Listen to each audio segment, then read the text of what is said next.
What's up, everybody, and welcome to the stream.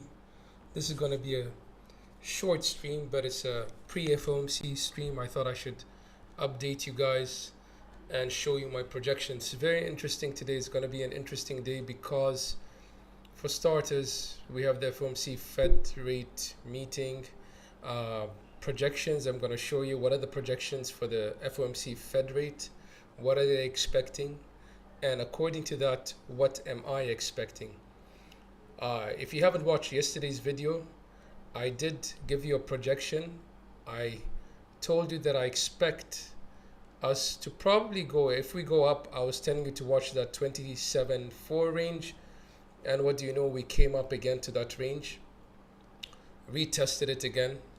And yeah, and seems like when we retested it, we got a rejection to the downside. How long would that rejection last? Now, days like this, when we have the Fed rate meeting and all that, that's when you usually get a lot of volatility, and a lot of times that leads to people getting chopped out. You could get chopped out. You think it's going long. You think the Fed is bullish because they're not going to increase the Fed rate. You think that's a good thing.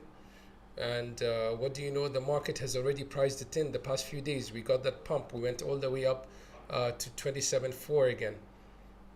Could it be priced in? Are we going to dump? So the thing is, if Jerome Powell comes out today and is not really being bearish or bullish, if he comes out and says something like, oh, we are not going to increase interest rates this time, then the market has priced it in. We've priced it in, and we got that move up. Yesterday we were somewhere around here. When I posted, I believe we were somewhere around here in this range. Let me just switch off that. We were somewhere around here, and I was telling you it's a possibility we could recover this today. Then I said maybe not today, maybe we might have some chop for a few days. But what do you know? We had the recovery on the same day, and we came into the 0.786. This 0.786 is a retracement from this high. This high on the 29th of August. That's our retracement, the 0.786. And we came to it and we got rejected. Now, after we got rejected, we came down, then we got another push up, which took us a bit higher to liquidate these shorts that we had here. So we had a second test. And then we came down again over here, but it's looking very choppy in my opinion. It reminds me of fourth waves, Elliott wave. We usually have some sort of a triangle, and then we have a breakout. So it's either going to break out to the upside or to the downside, no one knows, but you have sort of a descending trend here. You could draw a trend line and say, okay, this is my trend. And actually it's more like a channel, or you could yeah, I think it's more like a channel rather than a trend. It's like a falling wedge, and falling wedges do break out to the upside most of the time. It is a bullish pattern, but we've seen it break down to the downside. It is possible, but if you were to draw a falling wedge like this and say if it breaks out to the upside, what do I expect? Okay, you take the width of the wedge and you bring it here and say if we break out today, it's very possible to get to that 27,782. 27,782 is another fib retracement, I believe. Let me go on a higher time frame. 27.8, 27,782 would give you probably the golden pocket from up there to the bottom here. Golden pocket 27,749. So now, what happens next? If we are to pump and we are able to break our 0.786 retracement of this at 27,456, I expect us to come as high as 27,749 at least. Over there, if we don't get a rejection, we're coming up to the 28.1 to the 28,600, somewhere around that range. Remember, we had that level for a long time, 28,022. If you don't remember it, it was a level that I had it on my chart. We might come up there, 28,022, 28,100. But your levels to watch for the upside, 27 450 and 27 750. So that's a $300 range. So if you are a trader and you are scaling into a short when markets are moving up, then you could say, okay, I'll put some position at 27 450. If we get there, then I would add to that position. Why I would put a position 27 450? Because we have confluence, falling wedge target. We have the 0.786 is a previous zone where we sold off so strongly. So it is a lot of things. And you have the 800 EMA, I believe, on the 4 hourly. So we go to the 4 hourly. You see this purple line, that's the 800 EMA, where we got rejected almost perfectly in the early hours. On the daily open, you could see that the daily open, we came almost perfectly, actually perfectly on it. And I would expect if we get a move up, we might do something like this. We might come up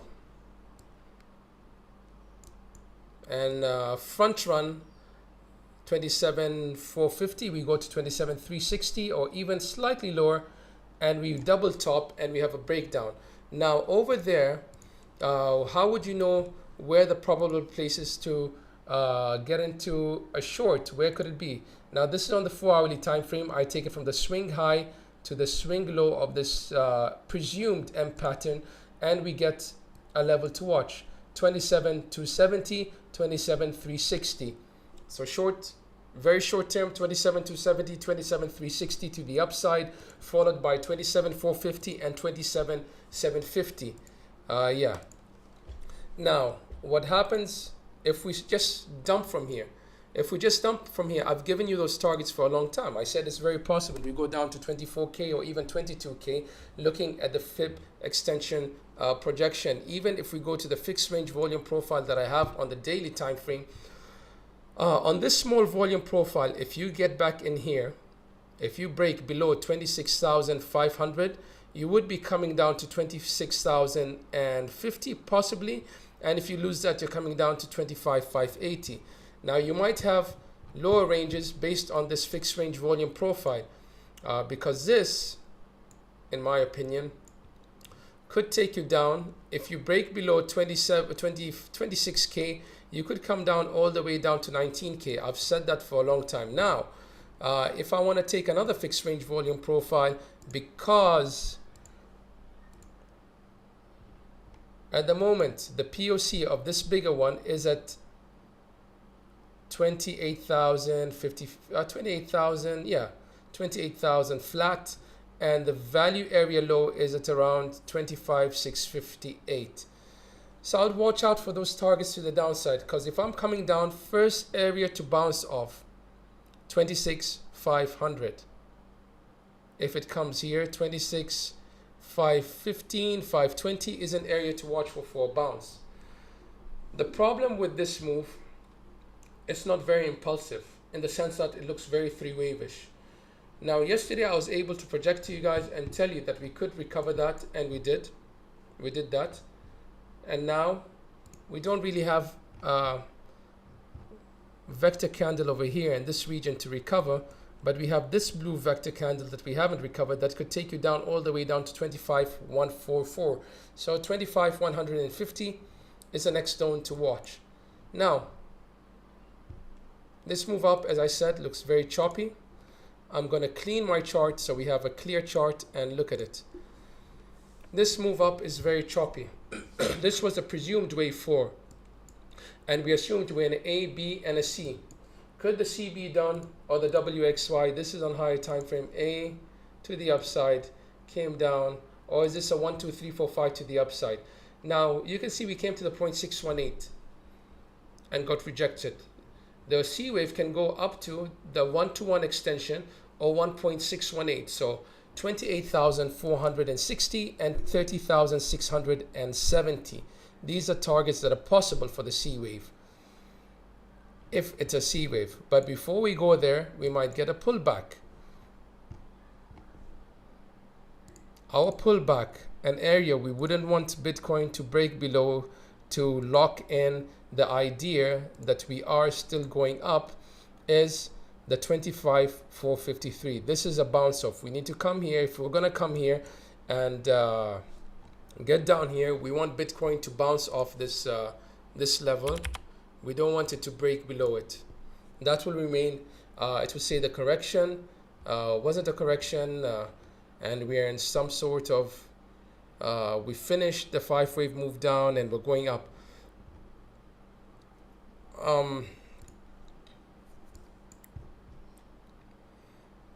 On the daily, we are trying to get above the 50 EMA. Money flow index. Let's look at the money flow index, CVD, and RSI if it will load here. Okay. So money flow index on the daily, as this move was going up, everything, you're forming higher lows, beautiful CVD, no divergences, beautiful. Unless you zoom out, then you could find hidden bearish divergence on the daily. On the money flow index, you have higher highs. On the price action, obviously you have lower highs. And with the CVD, you can see no divergences on the CVD yet. If you go to the 4-hour time chart, and let's switch the chart so we can have a line chart, because you need to see the candle closes for divergences, and the line chart represents candle closes. CVD over here on the bigger time frame, we are moving up. Money flow moving up, CVD moving up. On the hourly, we have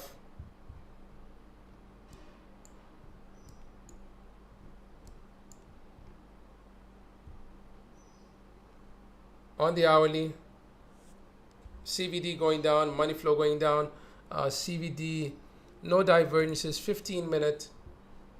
I'm doing a quick TA and trying to get this info all out there, and before I get offline, I have a couple of things I need to do. But before I get offline, we've been forming lower lows, and at the moment on the 15-minute you're forming higher lows. So that's a bullish div on the money flow index. So you might get a push up temporarily. Now what I want to share with you is the projection for the Fed fund rate, and I'll let you see this for yourselves. 99% that you're going to have a 25 basis point increase.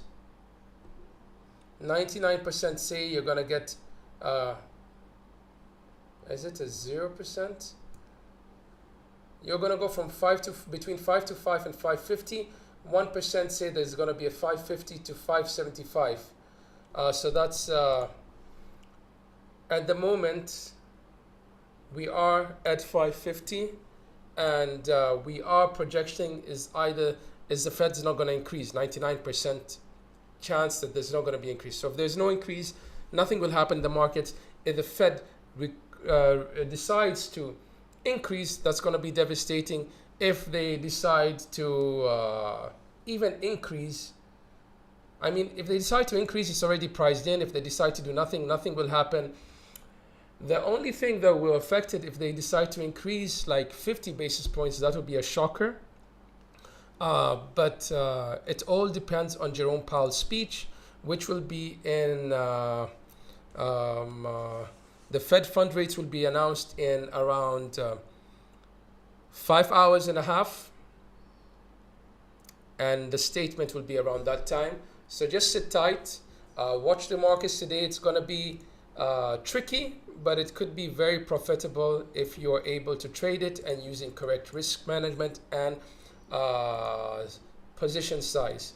The DXY, on the other hand, for the day has been pulling down on the daily, but we are at support. We are just there at that support, this dotted line.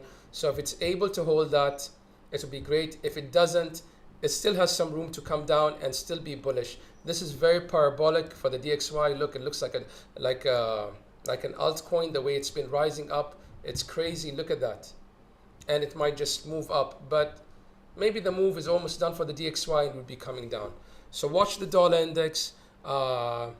Usually people like to wait after Jerome Powell speaks to trade it because the dust settles and the market finds direction. I'll be watching it and probably trading it. DXY is kind of forming a double top also. We'll see how that plays out. All right, hope you liked the update, the live. I'll see you on the next one. Had to cut it short. I have some things I need to do. Hit the likes, share the video, share the stream, subscribe to the channel, join the free Discord, and if you really like to support the channel, there's a link in the channel description and in the video description. Yeah, I'll see you in the next one.